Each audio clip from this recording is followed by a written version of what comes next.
नमस्कार दोस्तों, आपका स्वागत है अपनी YouTube चैनल PFP में। आज हम बर्जर पेंट के बारे में चर्चा करने वाले हैं। निफ्टी 50 ऑलमोस्ट अपने ऑल टाइम हाई पर ट्रेड कर रहा है, लेकिन बर्जर पेंट अपने 52 वीक लो के करीब ट्रेड करता हुआ नजर आता है। तो क्या और ज़्यादा गिरावट हो सकती है या फिर यहाँ पर खरीदारी की अपॉर्चुनिटी ढूंढनी चाहिए? ऐसे सिचुएशन में एज ए रिटेलर हमें क्या करना चाहिए, इसके बारे में आज हम चर्चा करने वाले हैं। सबसे पहले कंपनी के क्वार्टर रिजल्ट्स पर नजर डाल देते हैं। Net sales year on year basis पे 20% ऊपर है, नेट प्रॉफिट फ्लैट है, एबिटा 2.5% ऊपर है। तो क्लियरली सेल्स ऊपर जा रहा है, अच्छी बात है, लेकिन प्रॉफिटेबिलिटी आपको फ्लैट नजर आती है। मतलब मार्जिन में गिरावट देखने को मिल रही है, जो कि अच्छी बात नहीं है। हालांकि मार्केट को ये बहुत खराब रिजल्ट्स नहीं लगे हैं, इसीलिए स्टॉक में भी आपको थोड़ी बहुत पॉजिटिविटी नजर आती है। फाइनेंशियल ट्रेंड के बारे में बात करें, रेवेन्यू प्रॉफिट कंटिन्यूसली ऊपर जा रहा है। 2022 में ऑल टाइम हाई रेवेन्यू और प्रॉफिट रिपोर्ट किया है, तो फाइनेंशियल ट्रेंड काफ़ी ज़्यादा हेल्दी है। रिटर्न रेशियोज के बारे में बात करें, ROE 21% है, ROC 27% है, ROA 11% है। रिटर्न रेशियोज हेल्दी है। लेवरेज रेशियो के बारे में बात करें तो डेट टू इक्विटी 0.17 है। बहुत ज़्यादा कर्जा अभी तक कंपनी के पास नहीं है, यहाँ पर चिंताजनक कर्जा हमें नज़र नहीं आता है। इंटरेस्ट कवरेज रेशियो 27 का लेवल है, ये भी डिसेंट नंबर है, तो लेवरेज रेशियो भी अच्छे हैं। शेयर होल्डिंग पैटर्न के बारे में बात करें तो टोटल प्रमोटर होल्डिंग है 74.99%, जिसमें से कुछ भी प्लेज नहीं है। प्रमोटर जितना रख सकते हैं उतना उन्होंने रखा है। Mutual fund 1.5%, other DII 2.25%, FII 11%, retail and other category में ऑलमोस्ट 11% की हिस्सेदारी नजर आती है। Share holding pattern overall decent है। मेन तो प्रमोटर के पास ज्यादा होल्डिंग है, बाकी इंस्टीट्यूशंस का भी थोड़ा बहुत इंटरेस्ट है, उसमें भी पर्टिकुलरली FII का इंटरेस्ट है। DIIs का इंटरेस्ट यहां पर कम नजर आता है। रीसेंट ट्रेंड में कुछ ज्यादा यहां पर हुआ नहीं है, क्योंकि होल्डिंग बाकी लोगों के पास कम है, तो यहां पर 1% से ज्यादा का चेंज आपको देखने को भी नहीं मिला है। 1% प्लस माइनस ही चेंज हुआ है, तो कोई ज्यादा निष्कर्ष हम यहां से नहीं निकाल सकते हैं। वैल्यूएशन के बारे में बात करें तो 61 का PE रेशियो है, जो कि हिस्टोरिकली लोअर साइड पे है। सेक्टर का PE रेशियो 84 है, तो क्लियरली वैल्यूएशन आपको सेक्टर के मुकाबले थोड़ा सा सस्ता नजर आता है, लेकिन सेक्टर का भी वैल्यूएशन सस्ता नहीं है। 84 का वैल्यूएशन कोई सस्ता नहीं होता है, और बर्जर पेंट के लिए 61 का वैल्यूएशन भी सस्ता नहीं है।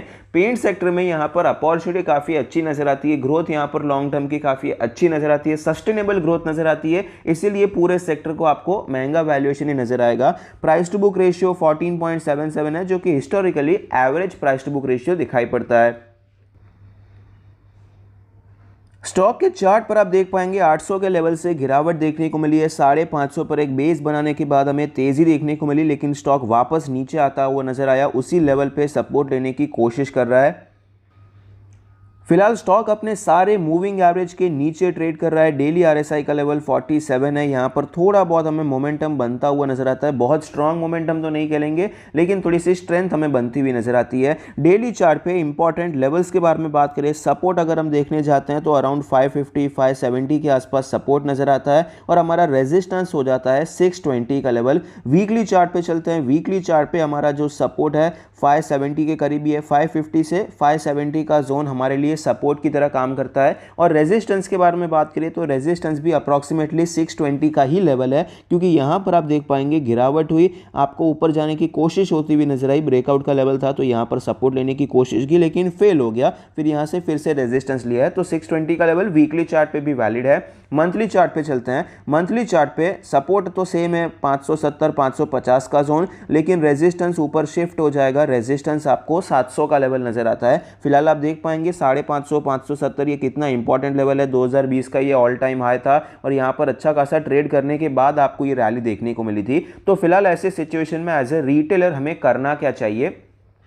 अगर हम शॉर्ट टर्म के लिए काम करना चाहते हैं, स्विंग ट्रेड यहाँ पर करना चाहते हैं, तो फिलहाल तो आप देख सकते हैं किस प्रकार से आपको ये गिरावट देखने को मिली। रिकवरी स्लो हुई, फिर से आपको शार्प गिरावट देखने को मिली, और स्टॉक ऊपर जा रहा है। अब ये रेजिस्टेंस के करीब है, तो यहाँ से ये वापस नीचे आ सकता है या तो ऊपर जा सकता है। तो यहाँ पर वेट करना चाहिए स्विंग ट्रेड अगर आप करना चाहते हैं। अगर आपको ये लेवल के ऊपर जाता हुआ नजर आता है, 620 के ऊपर आपको जाता हुआ नजर आए, तो यहाँ पर हम खरीदारी करने के बारे में सोच सकते हैं, और हमारा टारगेट हो सकता है अप्रॉक्सीमेटली 70 के आसपास का लेवल, ये टारगेट के लिए हम खरीदारी कर सकते हैं छोटे स्टॉप लॉस के साथ। पोजिशनल ट्रेडिंग के बारे में बात करें तो मेरे हिसाब से अपॉर्चुनिटी थोड़ी सी अच्छी नजर आती है। देखिए Berger paint overall long term में आप देख सकते हैं आपको ऊपर जाता हुआ नजर आया। इसका जो मंथली ट्रेंड है काफ़ी ज़्यादा स्ट्रॉन्ग रहा है, लेकिन फिलहाल वीकनेस के संकेत कहाँ पर है? वीकनेस के संकेत यहाँ पर है कि भाई आपको ये प्रॉपर प्राइस एक्शन बनाकर, ये एक बेस बनाकर नीचे आता हुआ नजर आया और उस बेस पर रेजिस्टेंस लेके वापस नीचे आया है। तो ये ऑफकोर्स एक वीक संकेत हो सकता है,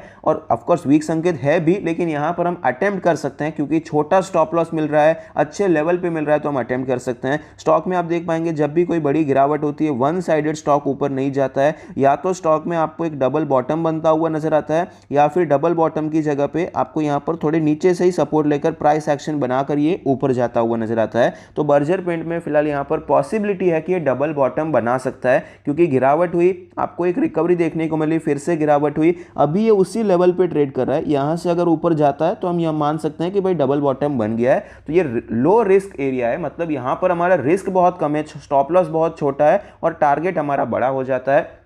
तो यहाँ पर हम काम कर सकते हैं। मंथली चार्ट में अभी भी ये कैंडल कंप्लीट नहीं हुई है, तो इसलिए हम वीकली चार्ट पे देखते हैं क्या यहाँ पर डबल बॉटम की संभावनाएं नजर आती है। तो आप देख पाएंगे किस प्रकार से यहाँ पर तो एक बॉटम बना, फिर यहाँ पर भी एक ऑलरेडी प्राइस एक्शन हमें नजर आया है, positive price action, green candle आपको देखने को मिली है और नेक्स्ट कैंडल भी रेड है, लेकिन नीचे के लेवल से आपको बाइंग होती हुई नजर आती है। तो ये सिचुएशन फिलहाल हमारे लिए अच्छी हो जाती है। यहाँ पर हम अटेम्प्ट करने के बारे में सोच सकते हैं। अब किस प्रकार से अटेम्प्ट करना है पोजिशनल ट्रेडिंग के लिए? अगर हम यहाँ पर खरीदारी करते हैं, खरीदारी हमारी बनेगी 620 के ऊपर। ये जो लेवल है अप्रॉक्सीमेटली 620 का ही लेवल है, 615 का लेवल है, 615 के ऊपर हम खरीदारी करेंगे। हमारा स्टॉप लॉस रहेगा 570 का लेवल, मतलब हमारा पर शेयर जो स्टॉप लॉस हो जाएगा अप्रॉक्सीमेटली 45 रुपीज़ का हमारा स्टॉप लॉस हो जाएगा पर शेयर। हमारा टारगेट रहेगा ऑल टाइम हाई का लेवल जो कि है 850 के करीब। और यहाँ पर देखिए फुल क्वांटिटी में तो काम करना भी नहीं है, क्योंकि स्टॉक जब तक 700 के नीचे है तब तक मंथली चार्ट पे वीक है,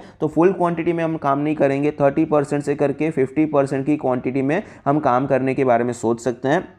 जो जितना एग्रेसिव जाना चाहता है उस हिसाब से कर सकते हैं। अगर आप कम एग्रेसिव जाना चाहते हैं 30% लीजिए, थोड़ा एग्रेसिव जाना चाहते हैं 50% लीजिए, कोई इशू नहीं है। तो इस हिसाब से हम क्वांटिटी यहाँ पर ऐड करेंगे, और जब ये 700 के ऊपर सस्टेन करता है तो बाकी की क्वांटिटी आप ऐड करने के बारे में सोच सकते हैं। अगर आपने यहाँ पर 30% खरीदा है तो बाकी का आप यहाँ पर 30% और खरीद सकते हैं, और 800 के ऊपर बाकी का 30% खरीद सकते हैं। अगर आपने यहाँ पर 50% खरीद लिया है तो 700 के ऊपर बाकी का 50% आप खरीदारी कर सकते हैं। इस हिसाब से हमारा बर्जर पेंट का पोजिशनल ट्रेड प्लान हो सकता है। स्टॉप लॉस हमने डिस्कस किया 45 रुपीज़ पर शेयर का है, टारगेट हमने ऑलरेडी डिस्कस किया है। तो फिलहाल यहाँ पर अपॉर्चुनिटी मेरे हिसाब से तो अच्छी नजर आती है, और आपको यहाँ पर 1:4 1:5 का रिस्क रिवॉर्ड रेशियो भी मिल रहा है। अगर 1 साल भी लगता है, 1-2 साल भी लगता है, तो ये कोई खराब पोजिशनल ट्रेड नहीं है। यहाँ पर आपको अच्छे रिटर्न्स मिल सकते हैं, आप इस प्रकार से प्लान कर सकते हैं। मेन तो मुझे यहाँ पर रिजल्ट थोड़े से अभी बेटर होते हुए नजर आए, भले ही मार्जिन अभी भी नीचे ही है, लेकिन फिर भी रिजल्ट्स थोड़े से बेहतर हुए हैं पहले के मुकाबले। एक फंडामेंटल पर्सपेक्टिव भी मिल रहा है, फाइनेंशियल पर्सपेक्टिव भी मिल रहा है।